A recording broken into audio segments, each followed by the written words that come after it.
हम सब अपनी रोजमर्रा की जिंदगी में बहुत से काम करते हैं, जिनमें से कुछ काम हम सही करते हैं तो कुछ गलत होते हैं, लेकिन हमें उनके बारे में पता ही नहीं चलता। ज्यादा से ज्यादा टूथपेस्ट इस्तेमाल करना और खाने के बाद तुरंत पानी पी लेना, कानों को कॉटन स्वैब और क्यू टिप से साफ करना, और तो और फेस को जोर जोर से रगड़ के साफ करना, ये सभी चीजें गलत और हानिकारक होती हैं। ऐसी ही बहुत सी कॉमन मिस्टेक्स के बारे में आज हम इस वीडियो में बात करेंगे, तो जानने के लिए वीडियो के एंड तक बने रहिएगा। तो चलिए शुरू करते हैं। Mistake number 10, sleeping just after having food. दोस्तों, आप में से बहुत से लोग खाना खाने के तुरंत बाद लेट जाते हैं और सो जाते हैं। आज के वक्त में लोगों को जितना सोने के लिए कहा जाए उनके लिए उतना भी कम होता है, लेकिन क्या आप जानते हैं, खाना खाने के तुरंत बाद सोने से आपकी बॉडी पर बहुत बुरा असर पड़ता है। दरअसल जब आप खाना खाने के तुरंत बाद सोते हैं तो इससे खाना पेट में जाने के बजाय फूड पाइप में ही रह जाता है, जिस वजह से खाना डाइजेस्ट नहीं हो पाता है और कैलोरीज बर्न होने की जगह बॉडी में फैट बनने लगता है। इसके अलावा चेस्ट में जलन, हार्ट बर्न, पेट में दर्द और सोने में भी परेशानी होने लगती है। और जब आप ठीक से सो नहीं पाते हैं तो आप पूरा दिन कमजोर और आलस महसूस करते हैं। इसीलिए आइडियली आप लोगों को सोने के लगभग 2 घंटे पहले ही खाना खा लेना चाहिए,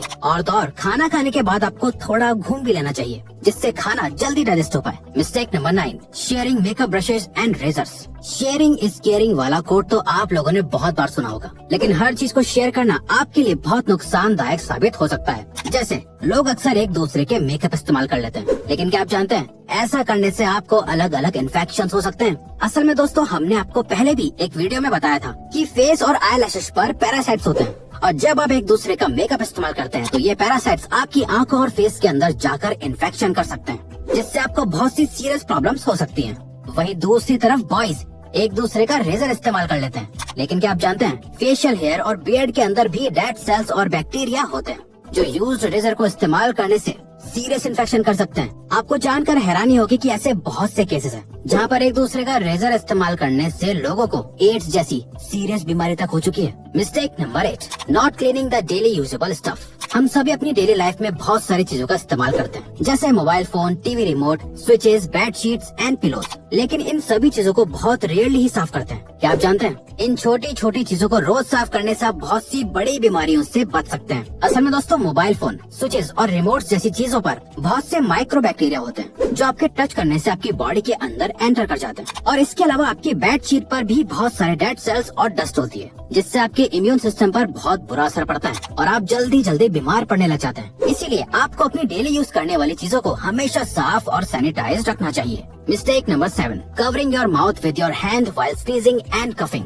आपने अक्सर लोगों को कहते हुए सुना होगा कि खांसते और छींकते वक्त हमेशा अपने फेस को ढक लेना चाहिए, लेकिन क्या आपको फेस को सही ढंग से ढकने का तरीका पता है? दोस्तों, आपको कभी भी खांसते और छींकते वक्त अपने हाथों से फेस को कवर नहीं करना चाहिए। असल में दोस्तों, जब आप खांसते या छींकते हैं तो बहुत से जर्म्स आपकी बॉडी से बाहर निकल जाते हैं, और जब आप इस दौरान फेस को हाथों से कवर कर लेते हैं तो वो हार्मफुल जर्म्स आपके हाथों पर आ जाते हैं, तो जाने अनजाने में वो जर्म्स आपके हाथों से वापस आपके शरीर में एंटर कर जाते हैं। इसीलिए दोस्तों, आपको हमेशा खांसते और छींकते वक्त हाथों की जगह एक साफ टिश्यू पेपर का इस्तेमाल करना चाहिए, जिससे आप तुरंत डिस्पोज कर सकें। एक बार इस्तेमाल करे हुए टिश्यू को भी आपको बार बार इस्तेमाल नहीं करना चाहिए। मिस्टेक नंबर 6, आज के मॉडर्न जमाने में बड़े नेल्स रखना और उन पर आर्ट करवाना फैशन बन गया है। इसके साथ साथ ही कुछ लोग ऐसे भी होते हैं जो अपने नेल्स को दांतों से चबा लेते हैं, लेकिन दोस्तों, क्या आप जानते हैं, नेल्स को काटने के बाद जितना इम्पोर्टेंट हाथों को धोना होता है, उतना ही इम्पोर्टेंट नेल्स को ट्रिम करना भी होता है। असल में दोस्तों, नेल्स में एक गुलाबी हिस्सा होता है जिसमें बहुत सी नर्व्स होती हैं, और साथ ही ये नर्व्स बहुत सेंसिटिव होती हैं, और जब ये नर्व किसी हार्ड सरफेस के टच में आती हैं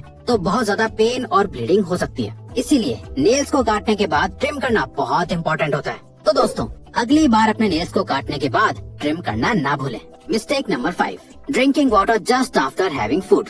आजकल लोग खाना कम खाते हैं और पानी ज्यादा पीते हैं, लेकिन क्या आपको पता है, ऐसा करना आपके इम्यून और डाइजेस्टिव सिस्टम के लिए बहुत खतरनाक हो सकता है। चलिए हम आपको बताते हैं। असल में खाना खाने के तुरंत बाद पानी पीने से डाइजेस्टिव सिस्टम पर बहुत बुरा असर पड़ता है। दरअसल जब आप खाना खाते हैं तो उसके तुरंत बाद ही आपके पेट में हाइड्रोक्लोराइड एसिड और इसके ही जैसे दूसरे एसिड्स बनने लगते हैं, जो फूड को डाइजेस्ट करने में मदद करते हैं। और जब आप इस दौरान पानी पी लेते हैं तो इन एसिड्स में पानी मिल जाता है, जिससे एसिड्स की इंटेंसिटी कम हो जाती है और खाना पूरी तरह से डाइजेस्ट नहीं हो पाता है, जिससे अल्टीमेटली पूरा डाइजेस्टिव सिस्टम बिगड़ जाता है। इसीलिए आपको खाना खाने के बाद पानी नहीं पीना चाहिए। लेकिन अगर आप चाहें तो खाना खाने के बाद 1 या 2 घूंट पानी पी सकते हैं, पर उससे ज्यादा पानी खतरनाक हो सकता है। Mistake number 4, neglecting intimate hygiene. बात जब पर्सनल और इंटीमेट हाइजीन की आती है तो मेल और फीमेल दोनों ही इसे इतनी इम्पोर्टेंस नहीं देते हैं जितनी वो अपने बाकी बॉडी पार्ट्स को देते हैं। दोस्तों, बॉडी के बाकी हिस्सों की तरह आप लोगों को अपने इंटीमेट एरिया को भी रेगुलरली क्लीन और ग्रूम करना चाहिए। लेकिन इसके साथ साथ आपको ये भी ध्यान रखना चाहिए कि आप इसके लिए सही प्रोडक्ट्स को ही इस्तेमाल करें। असल में नॉर्मल सोप्स में बहुत से हार्श केमिकल्स होते हैं जो आपके इंटीमेट एरिया में इरिटेशन और इन्फेक्शन कर सकते हैं और नेचुरल बैक्टीरियल बैलेंस को डिस्टर्ब कर सकते हैं। इसीलिए आपको इंटीमेट एरिया के लिए स्पेशली मेड प्रोडक्ट इस्तेमाल करना चाहिए और किसी भी तरह की इंटीमेट प्रॉब्लम को नेग्लेक्ट नहीं करना चाहिए। आपकी इंटीमेट हेल्थ आपकी अल्टीमेट हेल्थ के लिए कॉम्प्लीमेंट्री होती है। Mistake number 3, taking excess toothpaste on toothbrush. हम सभी को लगता है कि जितना ज्यादा टूथपेस्ट लेंगे दांत उतने ही ज्यादा साफ होंगे, लेकिन ये बिल्कुल भी सही नहीं है, बल्कि इससे तो आपको बहुत नुकसान हो सकता है। असल में दोस्तों, टूथपेस्ट को बनाने के लिए सोडियम क्लोराइड और प्रोपिलीन ग्लाइकोल जैसे केमिकल्स का इस्तेमाल किया जाता है। ये वही केमिकल्स हैं जिनकी वजह से टूथपेस्ट में झाग बनता है। लेकिन क्या आपको पता है, सोडियम क्लोराइड का इस्तेमाल चूहे मारने की दवाई में भी किया जाता है। जी हाँ, ये बिल्कुल सच है। अब आप खुद ही सोच सकते हैं कि ज्यादा पेस्ट लेने से आपके दांतों पर कितना बुरा असर पड़ता है। ज्यादा पेस्ट लेने से दांत साफ होने के बजाय कमजोर होते हैं और मसूड़े भी कमजोर पड़ते हैं। इसीलिए आपको हमेशा पी साइज यानी मटर के दाने के बराबर ही पेस्ट इस्तेमाल करना चाहिए। इसके अलावा आपको दिन में 2 बार ब्रश करना चाहिए, 1 बार सुबह और 1 बार रात को खाना खाने के बाद, ताकि आपके मुंह की सफाई पूरी तरह से मेंटेन रहे।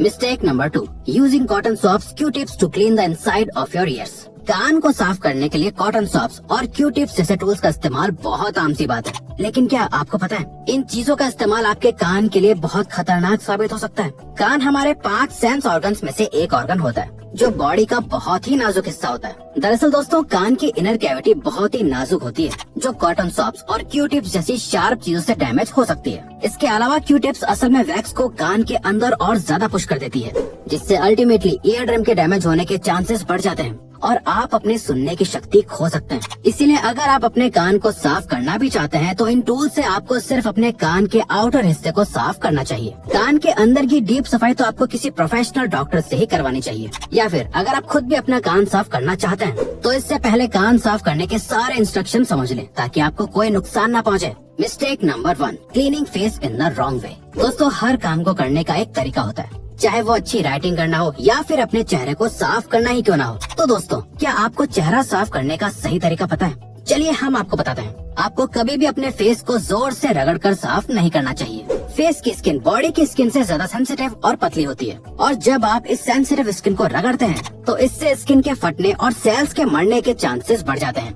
जिसका रिजल्ट डल और रफ स्किन होती है। इसीलिए आपको हमेशा अपनी स्किन को सही से डैब डैब करके साफ करना चाहिए। ऐसे करने से स्किन पर रैशेज नहीं होते हैं और न ही रिंकल्स पड़ते हैं। दोस्तों, इन छोटी छोटी चीजों को ध्यान में रखकर आप भी अपने फेस को बेहतर बना सकते हैं। आई होप आपको वीडियो अच्छी और यूजफुल लगी होगी। तो दोस्तों, अब अगर आपको ये वीडियो अच्छी लगी और आप आगे भी ऐसे ही अमेजिंग वीडियोस देखना चाहते हैं तो प्लीज हमारे चैनल को सब्सक्राइब करके ऑल नोटिफिकेशन बेल को ऑन कर दो, ताकि हमारी फ्यूचर वीडियोस का नोटिफिकेशन सबसे पहले आपके पास आए। So till then, keep learning, keep growing.